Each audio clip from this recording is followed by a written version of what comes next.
Mizamani.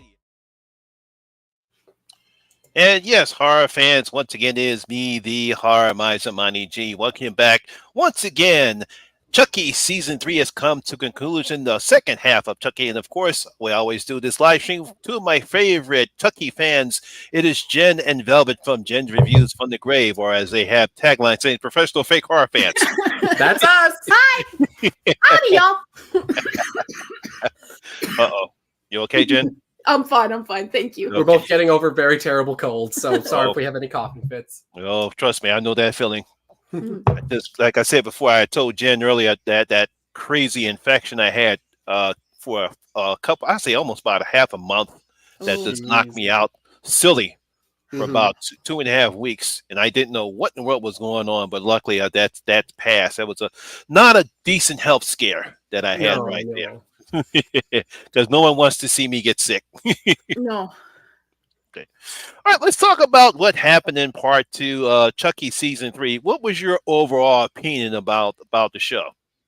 God damn, there's a lot of ghosts. God damn, there's a okay, and I know it's weird, and people have pointed this out. Like, this is Chucky. We're dealing with it's a fucking serial killer who jumps into a plastic doll in the 80s. We deal with the supernatural through the power of voodoo. And then Jennifer Tilly and all these other spooky supernatural things happens. But for some reason, and I'm not the only person I feel who thinks, what's up with all these ghosts at the White House? I mean, it makes sense, but also, what's up with these ghosts? It's an interesting idea.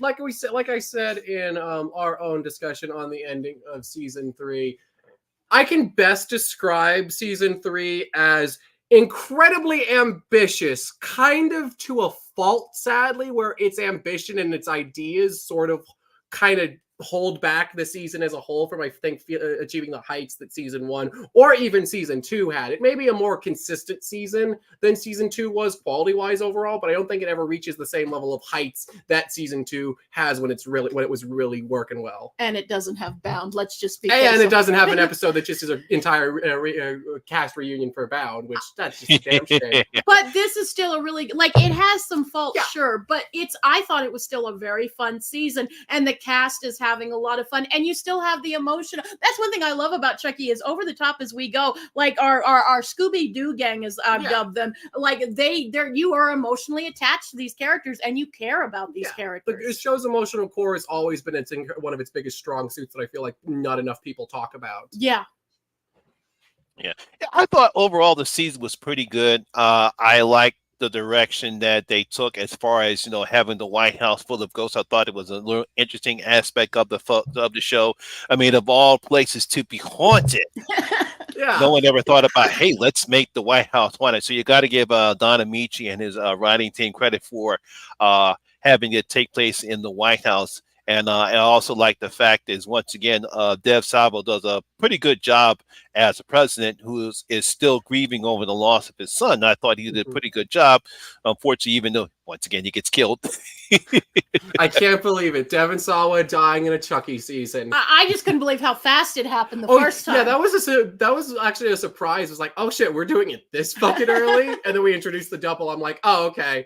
And I can't wait to see this one die too. That's the part I didn't like. Why are you bringing the double? It's like, wait a minute, because I can't remember the name of that picture where the actor played the double. Sigourney Weaver was in the picture, but I can't remember the movie. Yeah, I can't think of it either, but I know the movie you're talking about. Yeah, it's like, why are you pulling this? It's like, no. If he's dead, he's dead. You don't have to just to keep Devon Sawa in the series. You don't have to pull a double.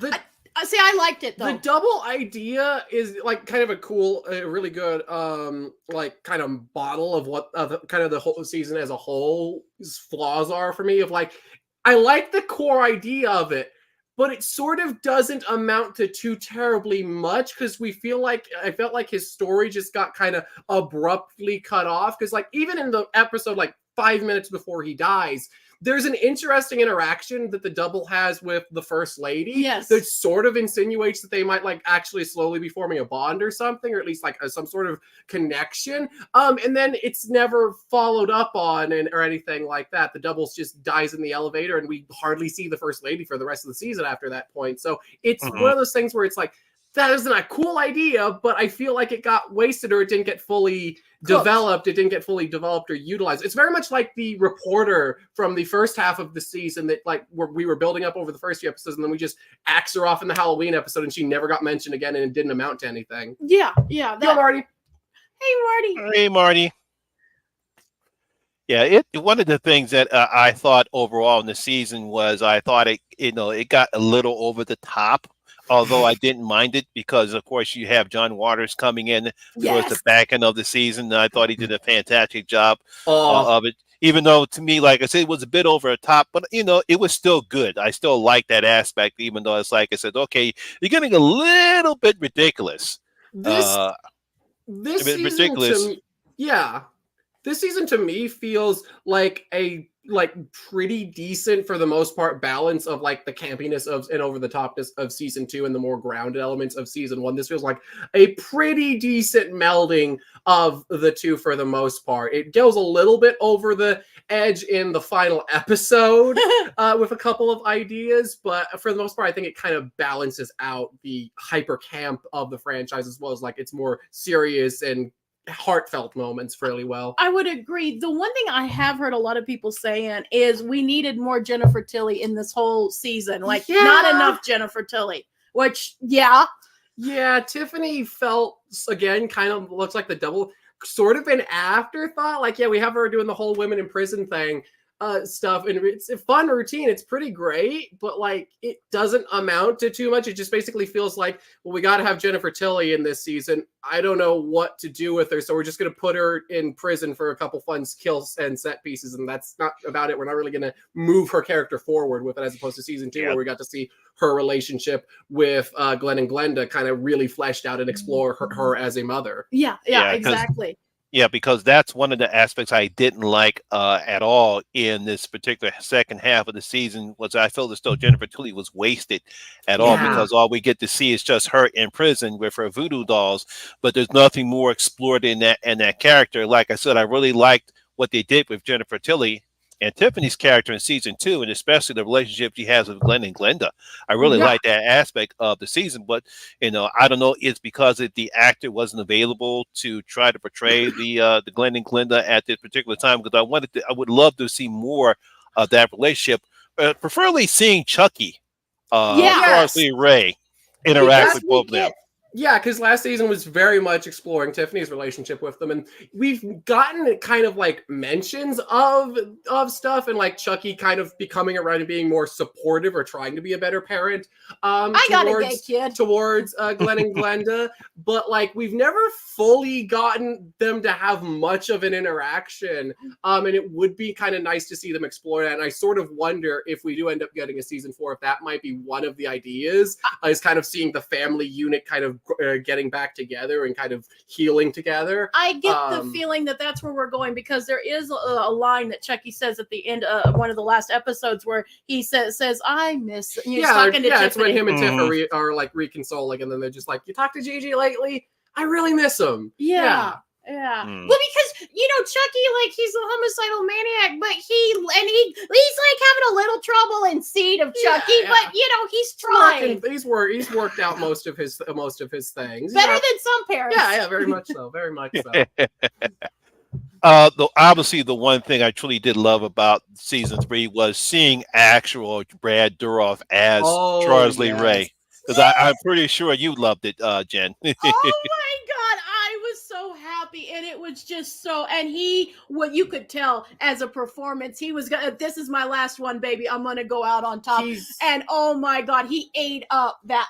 He was chewed the scenery, loving it and giving it his all for this one, since he has announced recently that he's going to step back and sort of retire from on camera acting. He'll still do voice work for Chucky, but like ostensibly, as far as we know, this might be his last on camera performance. Yeah. And he really gave it all and delivered some great material. And I definitely think some of the strongest stuff of the season is when we go into like the afterlife and just have Jake and Chucky talking to different incarnations of Charles throughout the thing, where we get like the kid, like all the kids from the flashbacks in season 1, which was really cool to see all of their actors. Like obviously Fiona made sense, but I was really surprised to see the other two who played like little kid and teen Charles come back as well. I was very surprised they got those actors back for as small of a part it was, and it was really cool. And I love, it's probably my favorite scene of the whole season, honestly, that bit where you have like Brad Dourif, adult old man Charles Leeway, talking to like young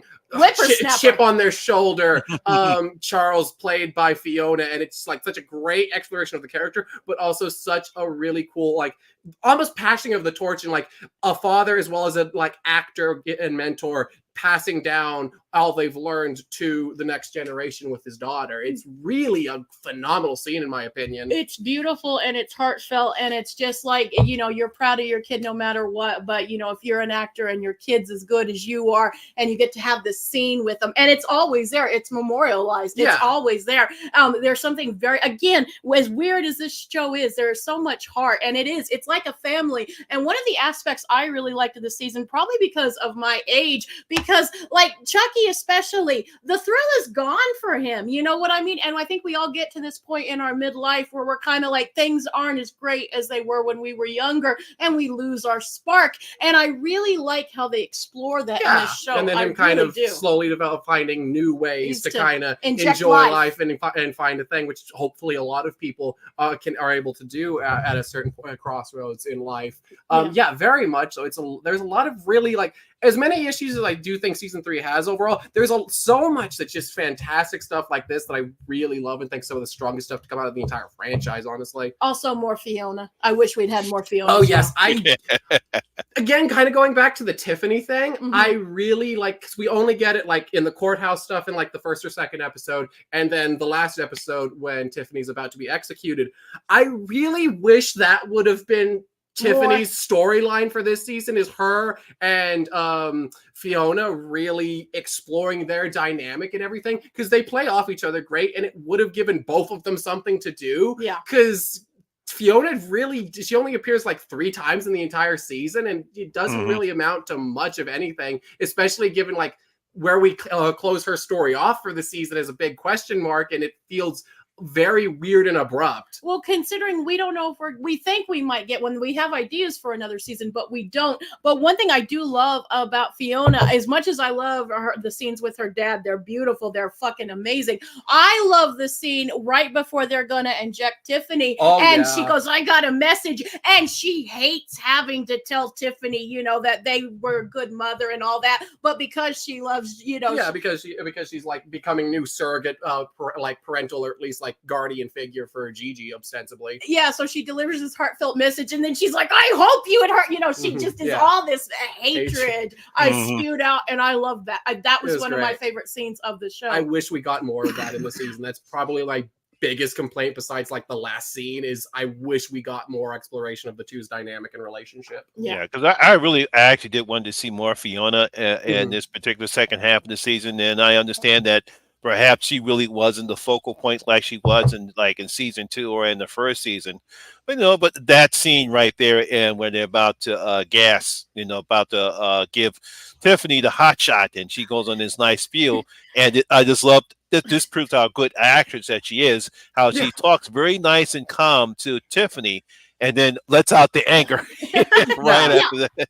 I love that too. That was one of my favorite scenes. And just it's just vitriol. It's pure vitriol that's spewing out. And you can tell she wants this person to die, and die painfully. Yeah, I can feel that. Yeah, absolutely. I really hope for going forward with season 4, if we do get one, we can really I really hope we can explore all of these characters connections and relationships with one another, because each of this all 3 seasons the main focus is Jake, Devin, and Lexi. This one, it was kind of co-led by the first family as kind of the co-leads for this season, and then Andy, Kyle, and Fiona all got put very much on the back burner and stuff, and I really hope we can kind of explore all of their relationship and stuff of like, hey, wait, how does like all of these characters who's been affected by Chucky over the years like interact with each other and like kind of support and look after one another and have this kind of like found family aspect.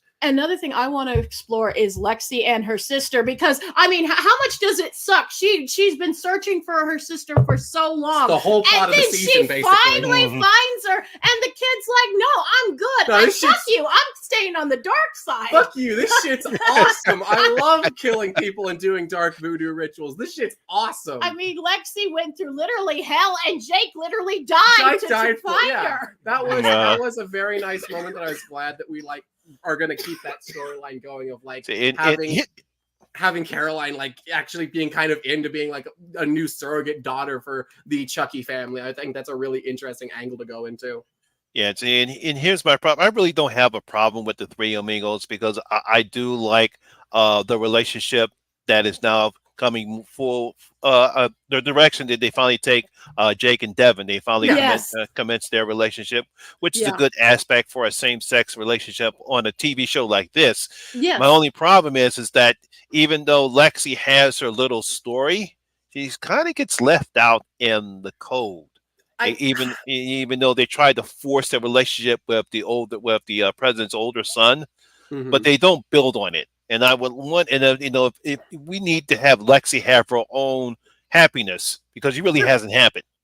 That's very true. I kind of feel like that wasn't a weird thing. I appreciate it, but I also am like weirded out by it of like how little the Three Amigos Scooby Gang really played into the plot of this season for the most part. They don't really get involved in the White House stuff until like the midpoint of the season, and they always kind of keep feeling like, and we're also here. Hi, we're the main characters of this show, because we're very much focusing on exploring the first family and like the government agent trying to cover everything up and all that stuff. We're very much exploring that side of things, and it does feel a little bit jarring and weird considering we don't really get closure on any of their storylines. Like, yeah, we'll get to that. I know, but yeah, like her husband dies and stuff, but like the first lady doesn't have any like proper send off or anything for the last episode, and Grant doesn't really either, even though he was basically brought in as like the new fourth main character. I get what you guys are saying, but the times we do pop in,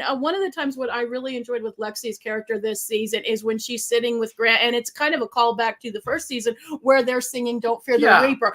So like we don't get them as much, and I get where you guys are coming from, but when we do get them, I do appreciate them more. I also really liked when Devin and Jake consummated their relationship in the hotel. Loved the lighting and all of that, but I also thought it was done. It wasn't cheesy, you know. And it's like you really care about these characters, and you're like, oh, they're having a good first experience, which not everyone, no matter what sexual brand you are, have. So I like that. Don sort of, I think, reliving some of his. Oh, he's all talked about that since season 1. That Jake and Devin are like the relationship he always wanted to have, or we all want to have, be able to see growing up as a queer kid in like the fucking 60s and stuff. That was always what the kind of stuff he wanted to see and never could have. So he's bringing it into his show, so this generation can like be able to have that, what he never got. And I also, with Jake, I liked it. We got to finally see Jake's comedic performance through Charles Lee Ray when he is emulating, Brad Dourif. Jake got jacked. Jake got fucking jacked at the last. I love that. That was one of the funniest lines of the season. Jake's actor really flexing his acting chops this season when he's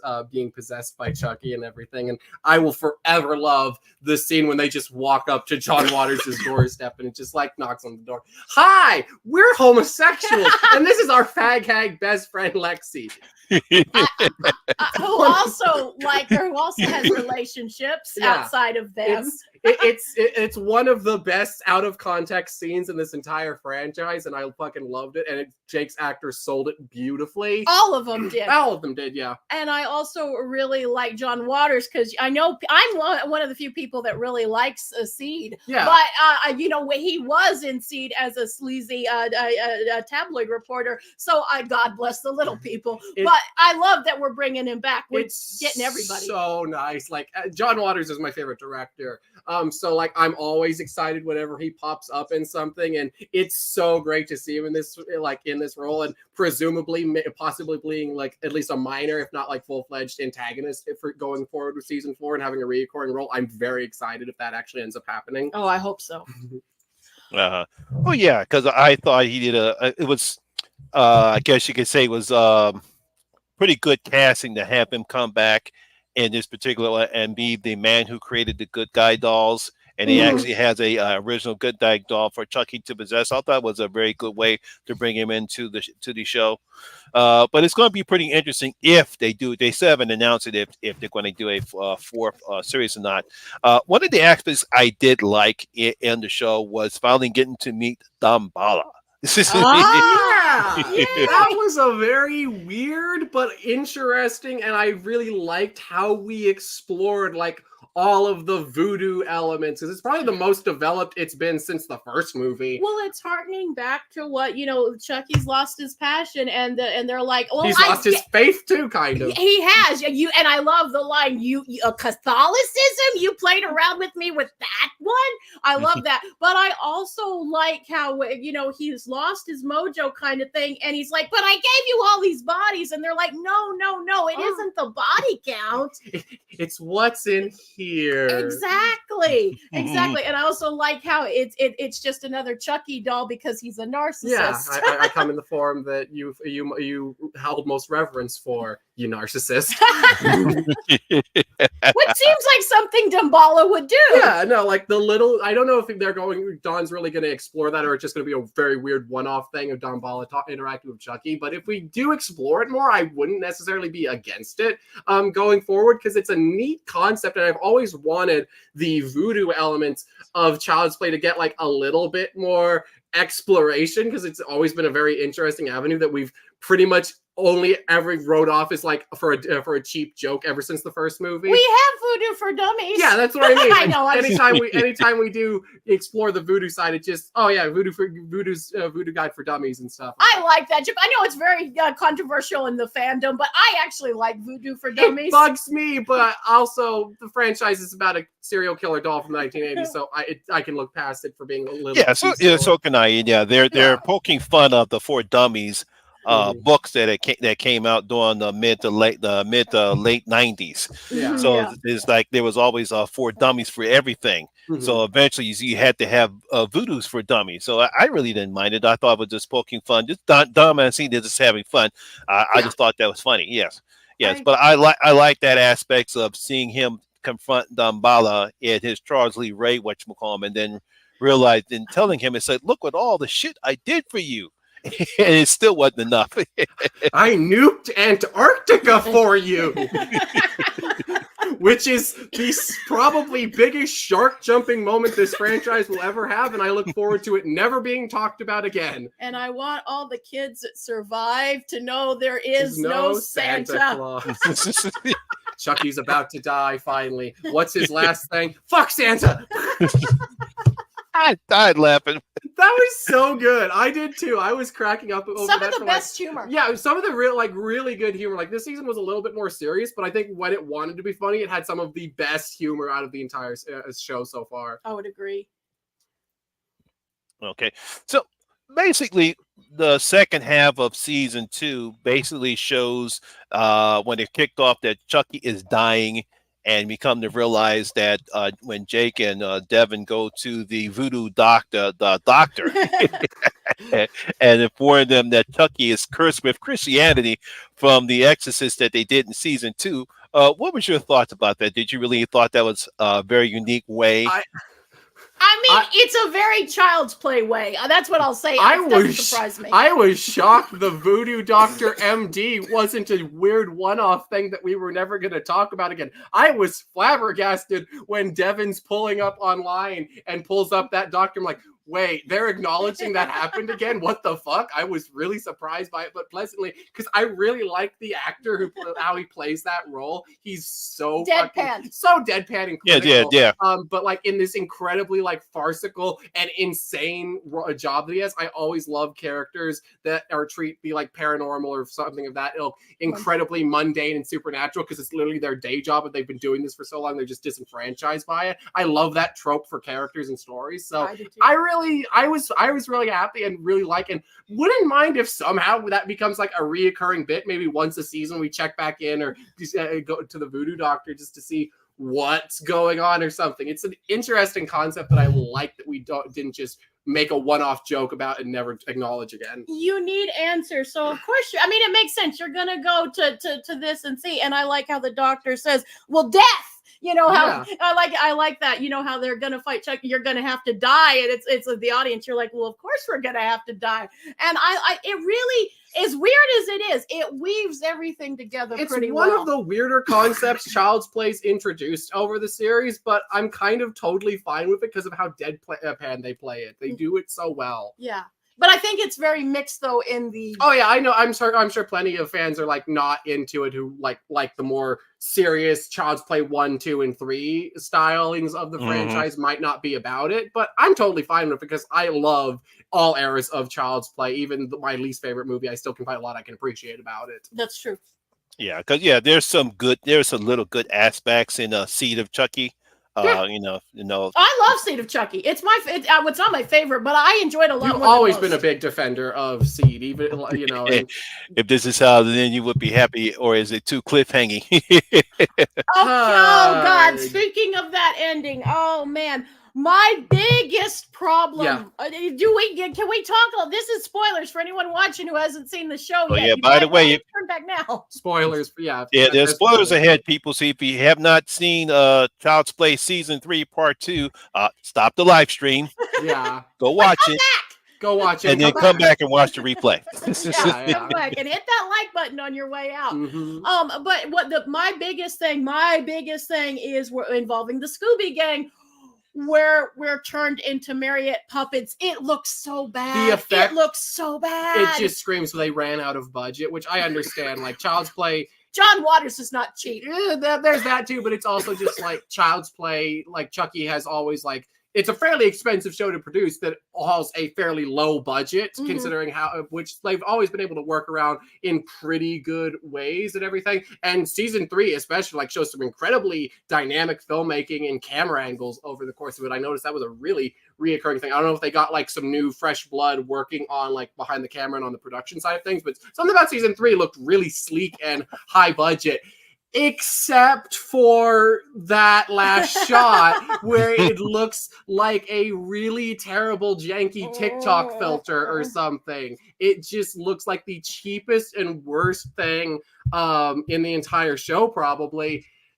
And then it also, which I could maybe look past, if it wasn't for the storyline of where that closes off. I really don't like if they didn't know for sure if they have a 4th season or not. Yeah.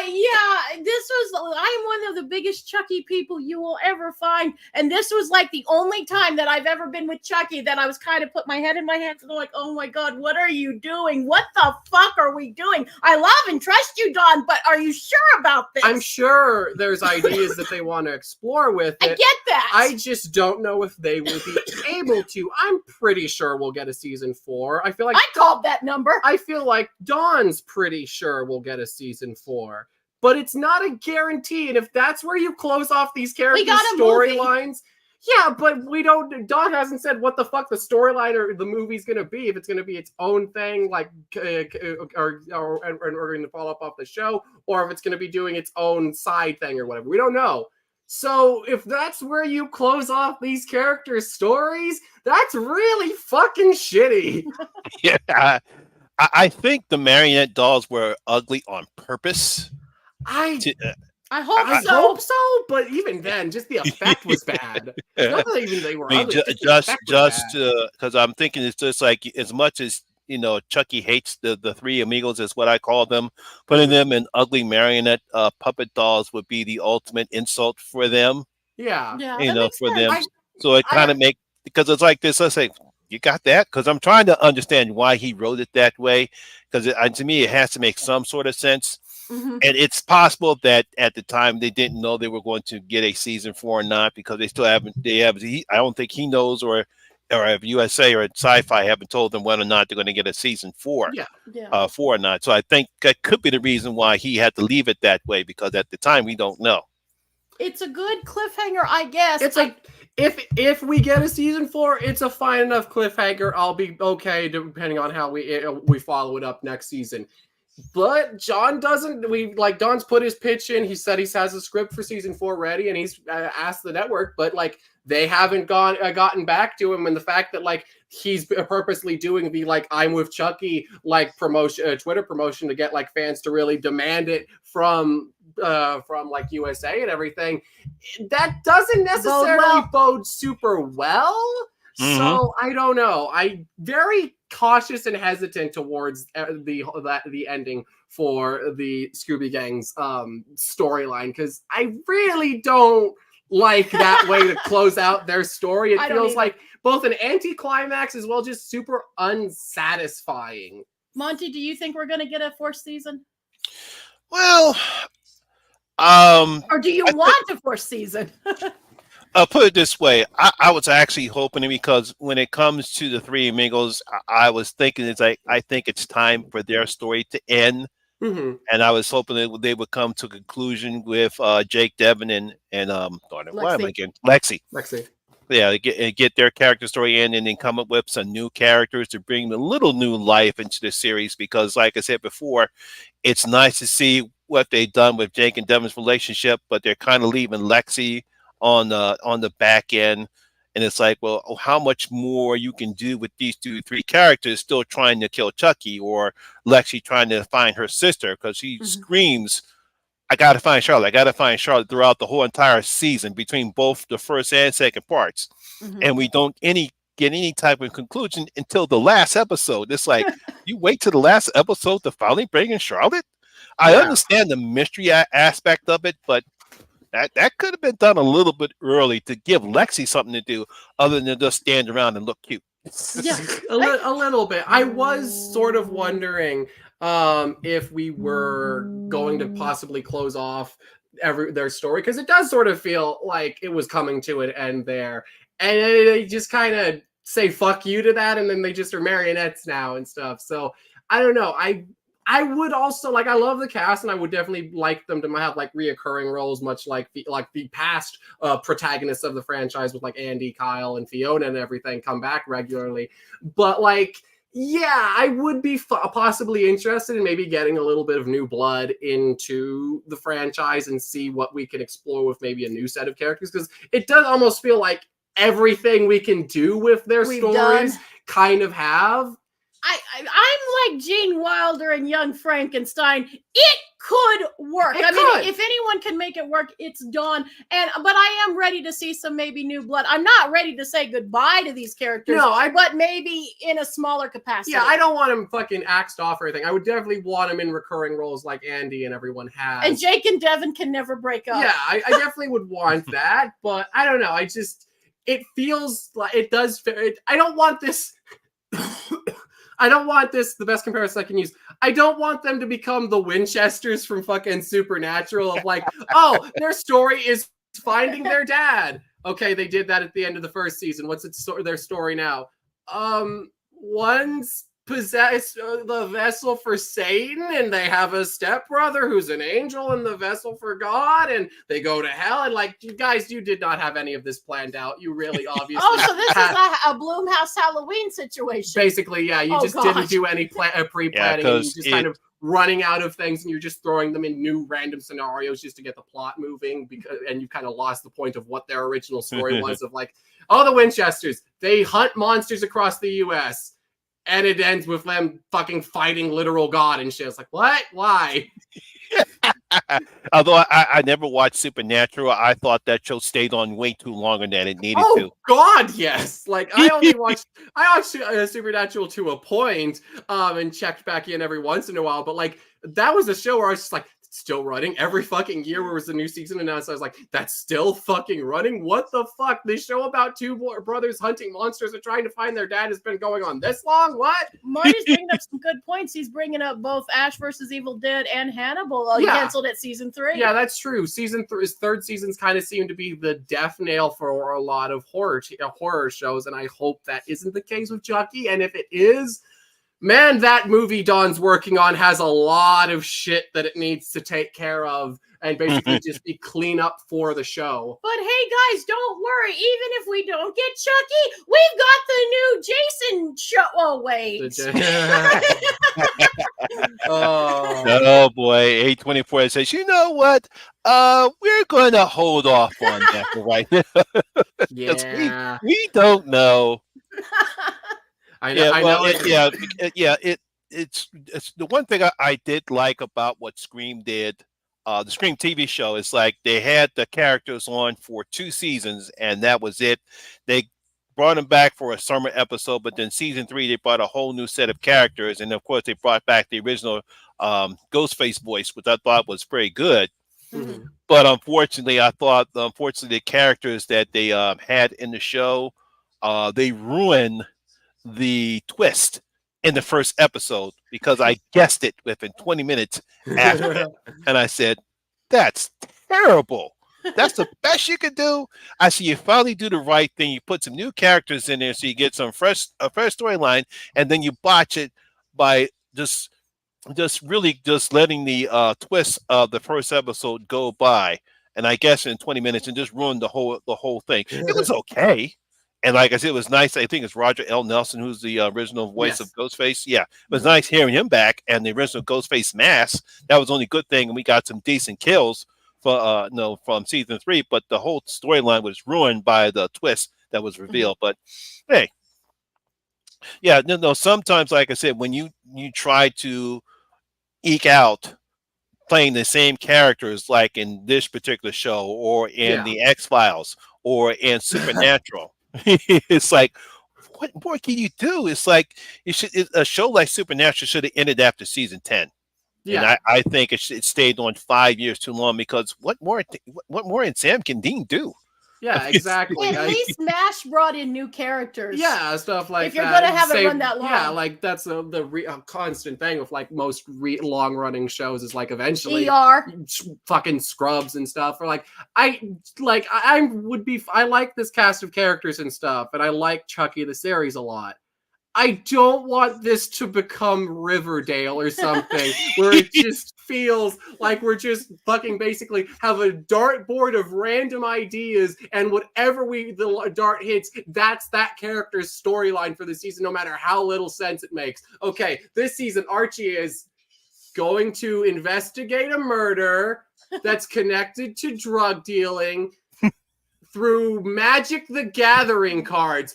Okay, we got it. And yes, for those of you in the audience who don't know, that is a real storyline in a season. I heard about some of the storylines in Riverdale.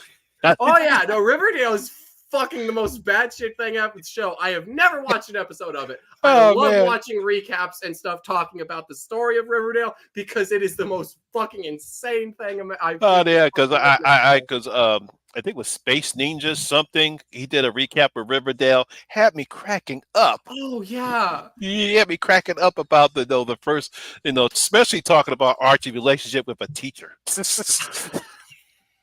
Just so much shit in that show that just gets introduced and then never fucking talked about again. I don't want Chucky, as fun as Riverdale can be, I don't want Chucky to become soiled. That. I don't want it to feel like we're just taking the Scooby Gang and throwing them at whatever random thing we feel like doing for this season and stuff. So you're thinking maybe one more season and out? Possibly. Yeah. I kind of also wonder if that might be what Don's thinking of doing, given the fact, he talked about it like in between like first half and second half, that he has a script and he's in early developments for a new movie that possibly could be developed into like a new Child's Play trilogy. So I feel like that's definitely where his main attention is going to be focused going forward. He already has a script line and storyline test for season 4 ready to go, and he wants it to happen, but it very much feels like the movie might be his new main focus, and whether or not the movie will be like following up heavily from the show, or if it's going to be trying to do its own connected but separate story, much like say Curse or Bride were. I don't know. Even Cult. Or even Cult a little. Well, Cult at least had the through line of following Fiona after Curse. True. Whereas Curse is just like, hey guys, remember the ending of Seed?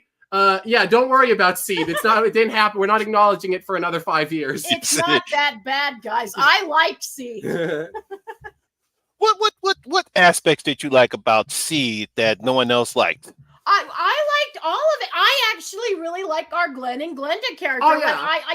Okay, they fumbled the ball a little bit, but for the time, it was incredibly progressive. Like, holding it to a modern standard, there's some questionable things there.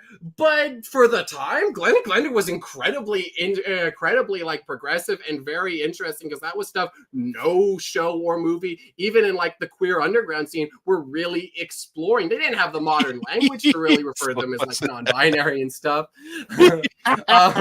The classic J.J. Abrams mystery box kind of. They like it said. It's like the Lost should have been like 5 seasons. Hero should have been like 5 seasons.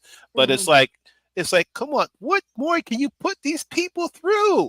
Exactly. Enough of this time travel bomb shit, purgatory crap.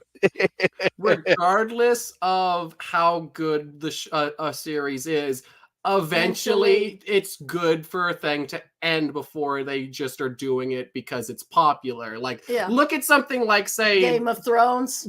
Great example. I was going to use The Walking Dead, but yes, Game of Thrones is an even better example of like everybody involved, from the cast to the directors, got lost interest in working on it, and the passion was gone from the early seasons, and they just wanted to move on to other projects. And that ending, and it led to one of the most hated endings in television since the fucking Sopranos. Exactly. Getting back to Seed, though, like real quick, I just want to say, I think it actually has a lot of great humor. Like everyone doesn't see it's the same humor we've had in some of the later seasons of Chucky. And I like John Waters, God bless the little people, and I love Tiffany going, it was just a little slip, when she's calling people to apologize for mass murdering members of their family. I think it's I think it's very clever, and I like even Redman in it. I think it's funny, and like I like how Jennifer Tilly is playing a virgin, playing Jennifer Tilly. And Redman's an asshole and goes, "Oh, you're pregnant? Well, you can't have the part because she's a virgin." Yeah, these and elements of Seed that I really appreciate. I'm glad, especially with season 2, that we have followed up on and like given Seed its proper place in the franchise, because it was always the black sheep of the franchise for the longest time. Yeah, but even Dawn, like, hardly. Like, I remember way back when we watched Cult when it premiered. You and me were both really surprised when there is a random throwaway line about fucking Glenn and Glenda in there, because I was like, oh my god, they remembered Seed happened. Holy shit. Nothing acknowledged it since that movie came out. Yeah. That's so cool. But yeah, absolutely. Yeah. I like Seed. I've never understood the problem with Seed, but for me, for me, Seed was just a bad movie. I was kind of disappointed, probably because it was after Bride, and I really liked Bride of Chucky. And then when they came up with Seed, I'm like, what is Don doing? Why is he going this route? This is not the route that I wanted him to go. And like I said, there's some cool aspects. I like Redman. I like the fact that Jennifer Tilly was playing a comedic version of herself. Yeah. I didn't mind the Glenn and Glenda the storyline, but I thought unfortunately, I thought the story was a little bit weak. They really didn't do a good job in portraying it. And I don't have nothing with the guy who voiced Glenn and Glenda, because he was on Lord of the Rings. Yeah. Lord of the Rings. I just felt as though Don was taking the series into a bad direction with Seed of Chucky. I actually think Seed and the show have a lot in common. Oh, very much so. Oh yeah, they do.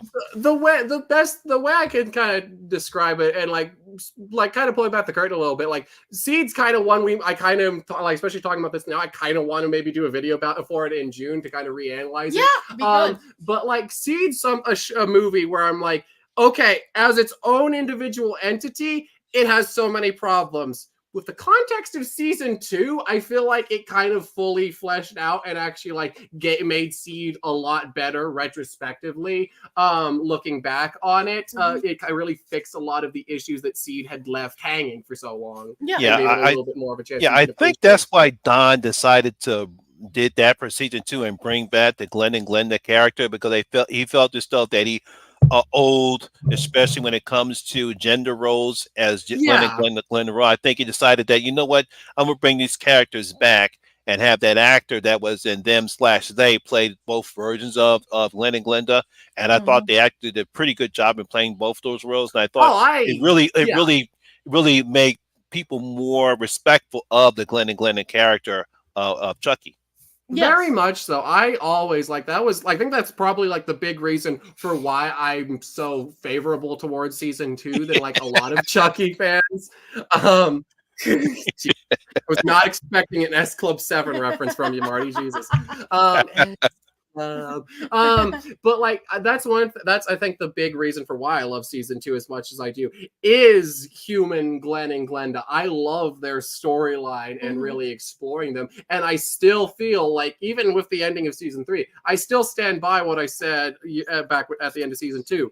The show's biggest fumble so far for me was getting rid of the like human versions of Glenn and Glenda and reverting them back into Gigi and everything. Like, yeah, it makes sense for their story, but like I wish they would have left some sort of out so they could bring back that actor to play those roles again, because they were fantastic in it, and I really loved all they could do, and I feel like there was still more potential for them to have. Jennifer Tilly's going back to Belle, so if anyone can do it, Dawn. That's true. That they could come up with some really weird and bullshit way. We're dealing with voodoo. Yeah, sure. The bodies were preserved through voodoo magic and healed from the gunshot wounds and everything. Okay, yeah, sure, fine, whatever. I'm cool with it. As long as we bring the actor back, I would be very okay with it, because I want more of that storyline explored. More of Gigi in general explored, but specifically the human element of them, and explore that role. Representation is important, and I think if Dawn's contribute anything, it might make people who might not be as open to something like that might go,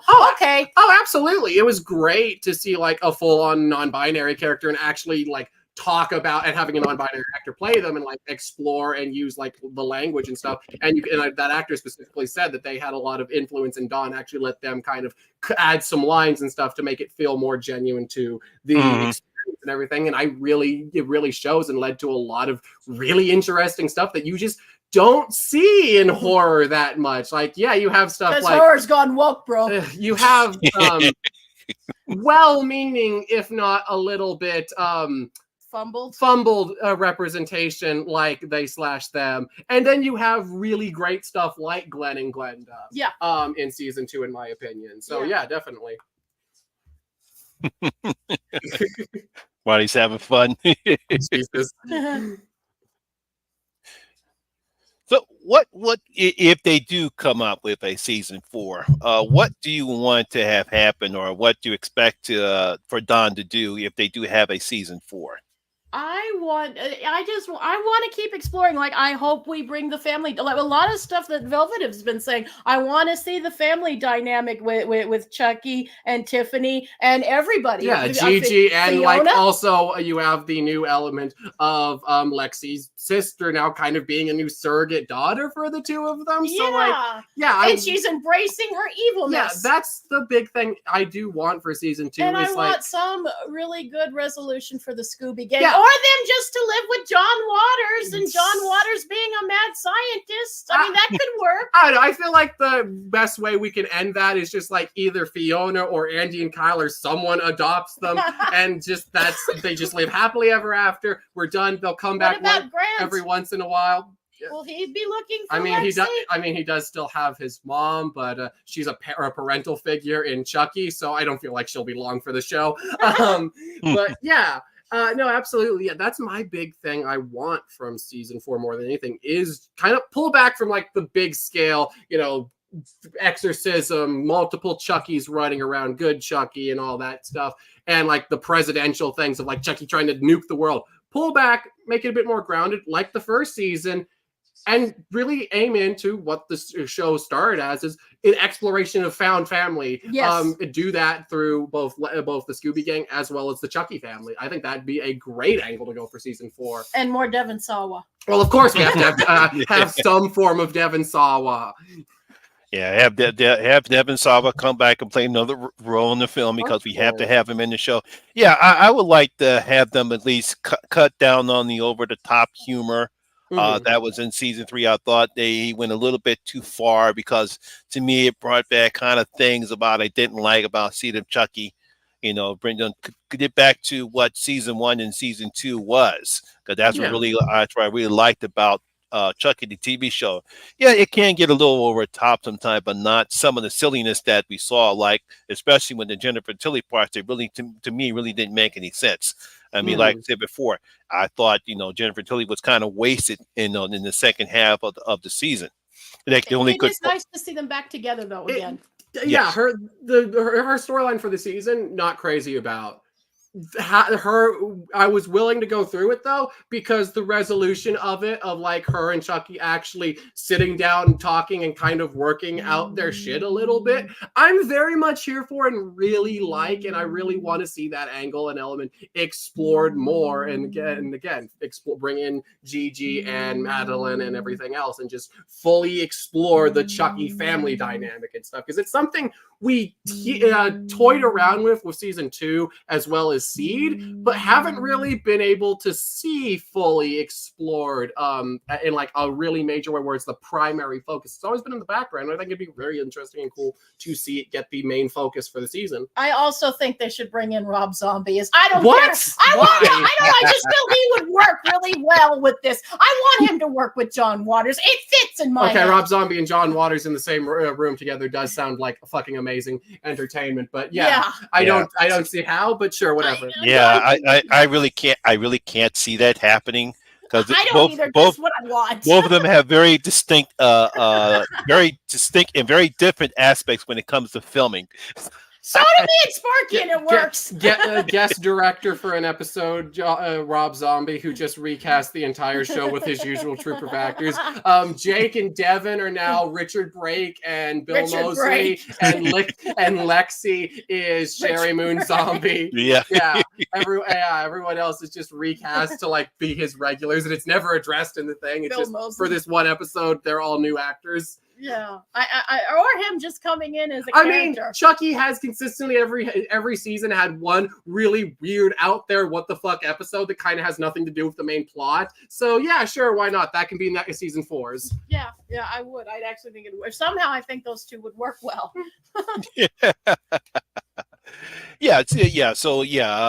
Yes. Like I said, season 3 was a pretty good season. It was a shame that they broke it up into 2 parts, but unfortunately, they had the writer's strike, so that could not be helped. Thanks, studios. Love ya. Oh boy, yeah. Some of the not to get off a little off topic right here, because I don't know if you read comic books or not, but there's been some talk about Harley Quinn. A YouTuber, I won't mention her name, had this nice little soliloquy. I wouldn't say did a video about Harley Quinn, and pretty interesting aspect when it comes to that particular character, what she had to say, and some people who like or don't like the character. I don't know if you actually are into comics or you know anything more about Harley Quinn other than what you saw in the Batman. I'm very familiar. I'm like I read the current Poison Ivy run, exploring the two's relationship every month. So yeah, no, I'm very caught up on that stuff. I see. What do you think your aspects is when it comes to Harley Quinn, as far as when she was first introduced and what she is now?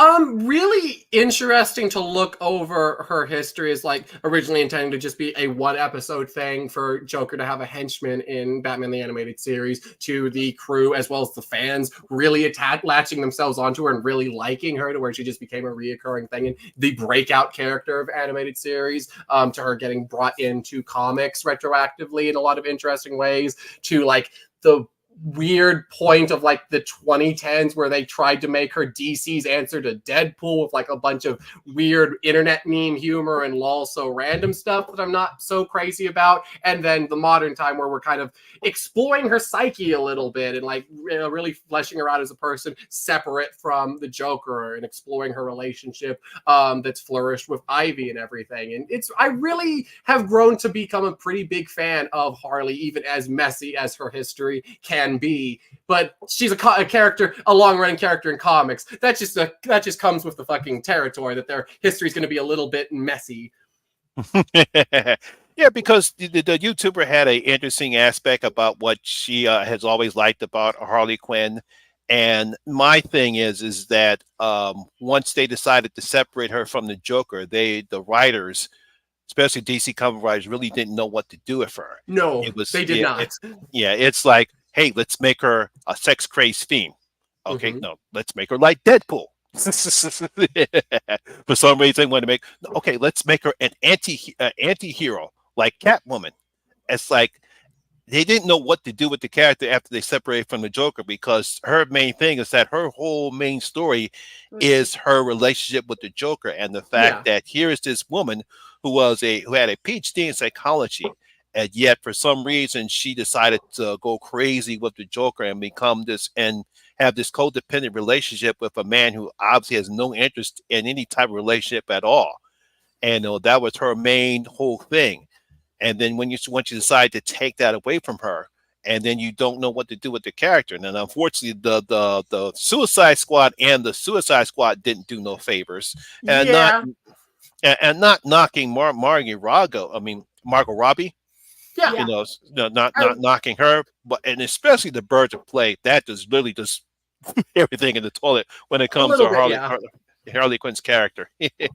For sure. Like as a pretty big defender of the Birds of Prey movie, I like elements of I like Margot's Harley. In theory, I just wish she got an actual development and could really move on and have her own story separate from, I'm trying to get away from the Joker. I'm trying to come out and be my own person separate from the Joker. Because that's like the only story she really has for the entire live action universe, even with like James Gunn's Suicide Squad, which is a movie I love. But yeah, it kind of does sort of still revert back to the Joker and her being a little bit crazy and everything. And I really feel like the Harley Quinn animated series kind of really gave a really fun and interesting depiction of her, of like, yeah, she had that messy side and stuff of she's just a really fucking messy person who doesn't have any of her shit together. But she's still like incredibly smart. She was a fucking PhD psychiatrist. So like, of course she's incredibly smart and everything. She's just a massive mess of a person who is terrible at getting their shit together. I really like that portrayal that the animated series brought. Yeah, so this new version of Batman, the Cape Crusader, they have this, because I happened to catch this, and that's what led me to these YouTubers' video about Harley Quinn. She's going to be Asian. I like it. I actually am very interested in Cape Crusader. I like the ideas we're seeing from it, and like kind of doing the inverse of like the Harley that we all know of. Like she's very well put together, and she's like incredibly put together and very serious and dark from what we can tell from the trailer and stuff. And I have no problem with the Asian element of it. Is she still going to have a traumatic past from Joker? We don't necessarily know. We really don't know. Yeah, we really don't know, because all we know is that this particular version of Harley Quinn has no relationship with the Joker at all. And all she's just Asian. Marty said that she's something like Punchline that was introduced to comics as the Joker's new female sidekick.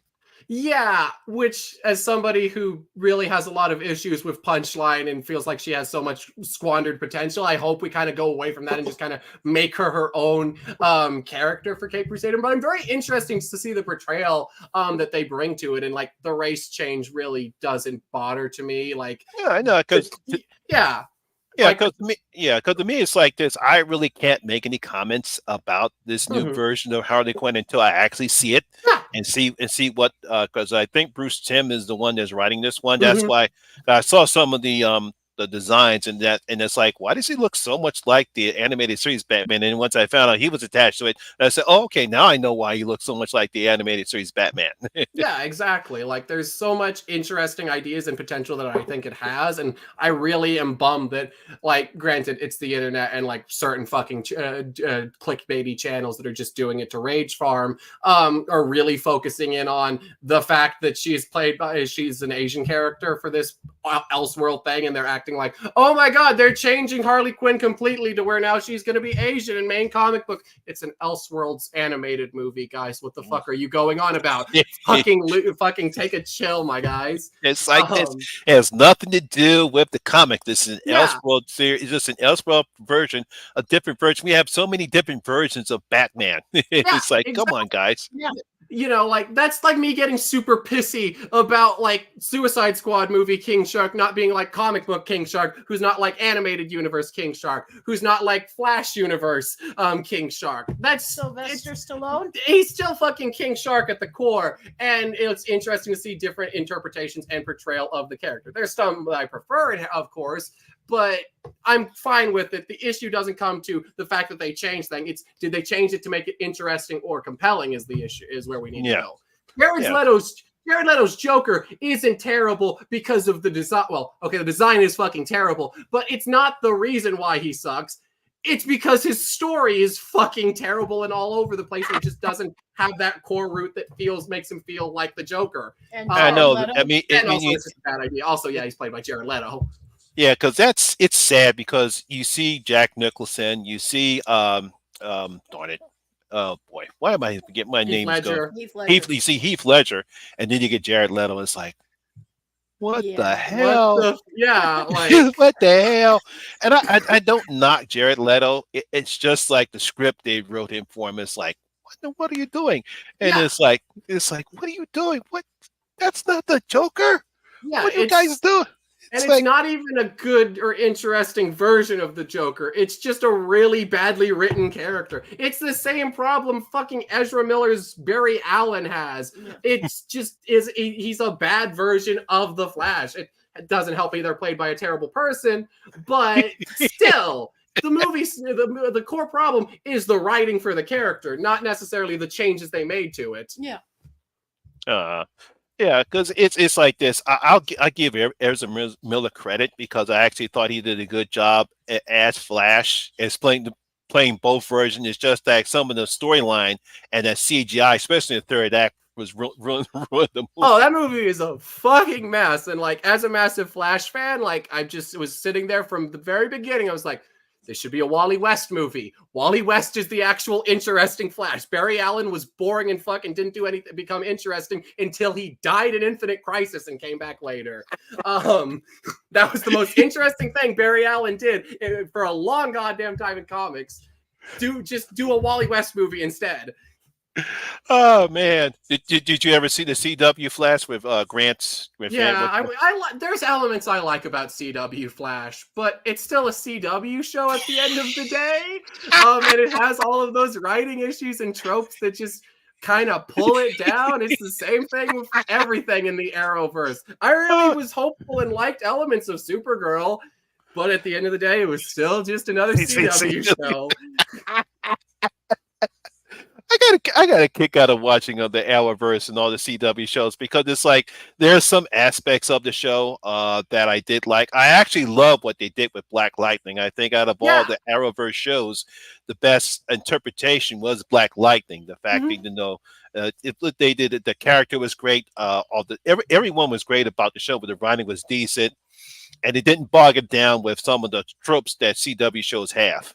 Yeah, absolutely, for sure. Like, Black Lightning is CW and Arrowverse, but like it has a very distinct feel all of its own, whereas all the other shows, even them at their best, all feel like they're trying to recreate the Arrow and Flash formula. Well, even the superheroes, look what they did with the Sex and the City. Oh, true. Yeah. So, I mean, I think it doesn't matter even if it's a superhero property. I mean, they tried to do a Sex and the City, a young Carrie, and no one talks about, people talk about it just like that more than the show. Right. There's people who are seeing this who, are going, oh, fuck, they did do a show. Yeah. Yeah, so I just wanted to bring that up because I thought when I saw the video, this got me thinking about the Harley Quinn character because I really did love the Harley Quinn character when it Oh first yeah. introduced, and I thought it was just a one off. I Mhm. really didn't think, but she kept coming back and more. And I think the best aspect of her character is when actually when they have when they did Superman, Batman, World's Finest episode, and you see the Joker and Lex Luthor just talking while Mercy Grave and Harley Quinn are beating the shit out of Yeah. each other. I really That's love that. It yeah, was yeah, like fantastic. yeah, absolutely. And like that's another like tangent, but like that's another thing. Like that's I wish Mercy also got like the same level of popularity or love that Harley got for like being a character that was created for Superman the animated series to be Lex's sidekick. And I love Mercy. I'm glad she's in actual proper comic continuity and stuff. But I really hope Legacy or James Gunn's universe in general really gives Mercy some sort of thing to do because I love Mercy Grave as a character. Yeah, see that because that was cracking me up. I said, look at the two dudes sitting there just chilling and the women are beating shit. Yeah, it's great. It was funny. All right. Any final words for Chucky season 3? Since we've All gone right, up a little bit. Chucky. I enjoyed this season, but again, I'm not so hellfire. Like, if we don't get a season, I'll be like, okay, maybe this is where we should stop. If we get another season, I'm okay with it. Also, I just gotta love that they threw shade at that little pretender of the bitch to the crowd, Megan. I loved Oh yes. that shade they How could threw we at. not talk I about that? fucking love that so much. I was like, yay, Dawn, thank you. That whole I love that whole scene. Like everyone focuses on the Megan thing, which yeah, him calling her Mathregan is fucking hilarious. But Fuck the you, one Oh, Mathregan. that was funny. the I one thought that that was funny. gets me is that I love because You didn't even get a second sequel. yeah, this when it cuts over to Dead Silence and he just goes, "Oh, this doesn't even get a sequel." I love that. As someone who really likes Dead Silence, I love that. I love that bit. Oh yeah, It was because I thought he did a fantastic job when he was watching it. He's dead silence, and then he sees Megan. Yeah, the boy, Dead Silence, and then Megan, and it just works so Uh, great. That whole scene was really cool. Yeah, it Hmm. is. Overall, though, this was a good season. It was fun. I hope I'm hoping we'll get a fourth season and kind of finish everything up. But Yeah. the next season might be the last one to close it out, at least for the show wise. Overall, it's good. It had some hiccups, but overall, a solid season. And definitely, if you're a Chucky fan, definitely check it out. Oh, absolutely. Definitely would recommend. Honestly, I've had some time to kind of think over it. It is probably my least favorite of the seasons. I can entirely acknowledge that it's more consistent in its quality compared to season 2, which is a lot more sloppy at points. But season 2 has a lot of personal highs for me. And this season definitely has a lot of great stuff. There's some of the best moments of the entire franchise in season 3. Just as a whole, I feel it's easily my least personal favorite. It might be one of the better seasons from a production standpoint and writing standpoint, but just for me personally, it's probably my least favorite one. But I Yeah. still do really enjoy it and had a really good time going over the 8 episodes. Yeah. Oh yeah, because like I said, I really did enjoy season 3 at times. I like the fact that having Chucky curse with Christianity was a nice Yeah. play Yeah, it was. on it right there. Having him going to see the voodoo doctor to find out what was wrong. I like the aspect that we get to see more of Devin and Jake's relationship, and they consummated more. Yeah. Wanted to see a little bit more of Lexi in the particular show, but overall, it was a pretty good season. A little over the top, a little bit bringing back more of Seed of Chucky. I'm pretty sure a lot of people probably did not like the aspect, but overall, it was a decent season. We'll have to see whether or not if USA will green light season 4, and we'll see if this will be the final season of the show or not. Yeah. Yeah. And we'll be there. I know you'll probably be there too if we do get a season 4. Yeah, of course I'll be here. Yeah. So We of course, will be now too. even though we did this on Tuesday night, I did see Sting today. And I just finished. I wrote up my review while I was working, despite all the crazy that happened with work. So my review of Sting should be up right now. Very interesting movie. We still haven't seen it. We're probably going to save it for Creature Feature Week. Yeah, Yeah. that'll probably be something we talk about. I think in you July guys, Shark Week. because when it comes to either that or Infested, I think you guys might like Infested a little bit more than Sting. That's the Yeah. consistent thing I've heard from a lot of people is like Sting's fun, but a lot of people say Infest is actually really fucking good. Yeah. So yeah, we're probably going to end up Both. doing both for Shark Week this year. So yeah, for sure, definitely curious to check them out. Her name is Charlotte, Monty. Her name is Charlotte. Like the book. If they could be. Oh, shut up, Marty. This is Shut the up. Tupac. Fuck off, Marty. Fuck California off. love. I'm gonna kill my boyfriend. Come on I'm now, not- you know you're ready for Megan 2.0. I'm excited. I am not happy about this. I'm not happy about this. I'm more excited for it than Terrifier 3. I'll Fuck say off. it. Don't take away. Now, Terrifier 3, give me my clown. Give me my clown. I'm here for Matugan. Maforgan. No, it's Mathregan 2.0. Mathregan 2.0. There we go. Perfect. Yeah, And you that's both call yourselves Chucky fans. Shame on you both. Can like both things. No, you can't. You can. All right, I want to thank everybody in the chat for joining us right now. This is funny. Don't thank Marty. Don't thank my boyfriend. Remake it first. Sorry. I'll take Oh, Megan boy. all the way. I will gladly take Megan in that battle. Yeah. Yeah.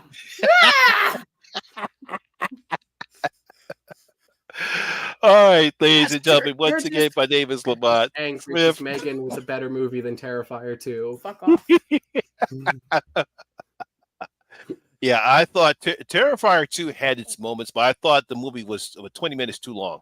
Oh, I Yeah, thought it was it like was- an hour too long, personally. I had issues, but I still liked it. I have weird Every issues. scene feels like the extended scene you would watch on the Blu-ray. Yeah, it's like, wait a minute, the movie's not over yet. Wait a minute, the movie's not. Is she going to actually finally kill Art? Oh, she's got to get gold. No, she's got to get golden wings and a magic sword. What is this, He-Man? Every scene goes on like 4 minutes too goddamn long, long. yeah. Hopefully, we'll cut it down for the next one. I'll be with you guys on that. I hope we do get a little shorter run time. All right. Once again, my name is Lamont Smith, better known as a horror miser, Monty G, and always remember that horror rules, or in this one, Chucky rules. So true. Yay! So true. And Megan will kick his ass. Hell yeah. No. Yes. No. Yes. Fake Chucky fans. You two are fake Chucky fans. Brad, Dawn, if you're watching, I am a true fan. You're just angry because the May Gang is way, way better. Good It's the new Crips and Shut up, Marty. It's the new Crips and Bloods. It's the Megans and the Chucky, the May Gang and the Chucksters. one, Marty. Mhm. Don't encourage him. Don't encourage him. All right, guys, I'll stay safe out there. You Bye, too. guys. Cheers. Be excellent to each other. Penis.